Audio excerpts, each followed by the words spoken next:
এই মুহূর্তে যেতে চাই বাড্ডায় আমাদের সহকর্মী রাব্বি সিদ্দিকের কাছে।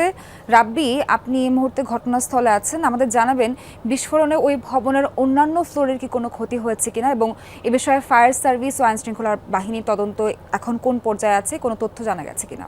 শিয়া বাটার, অ্যালোভেরা ও ভিটামিন ই সমৃদ্ধ লিলি বিউটি সোপ। নাবিলা, বলে রাখি যে ঘটনাস্থলে কিন্তু বোম ডিসপোজাল ইউনিট তারা এসেছেন। তারা আসলে এখানে কেন বিস্ফোরণ হয়েছে সেই তদন্তই তারা এখানে এসেছেন।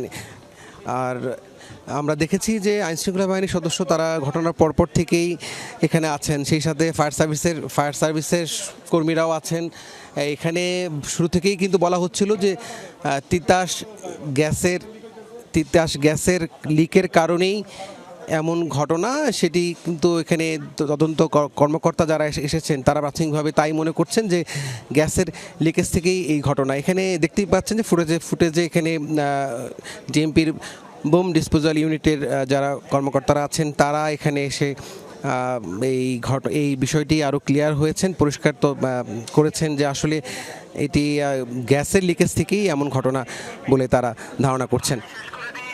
আর আহত যিনি আছেন তার সবশেষ যে অবস্থা সেটি যদি বলি যে চিকিৎসক কিন্তু বলেছেন যে আসলে এখনও আশঙ্কাজনক অবস্থায় আছেন এবং তার শরীরের প্রায় অনেকাংশই কিন্তু পুড়ে গেছে এবং জীবন মৃত্যুর সন্ধিক্ষণে তিনি আছেন।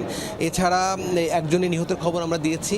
আমার পেছনে যে হোটেলটি, সেই হোটেল কর্মচারী, এই দুজন এই ঘটনায় হতাহত হয়েছেন। ধন্যবাদ আপনাকে।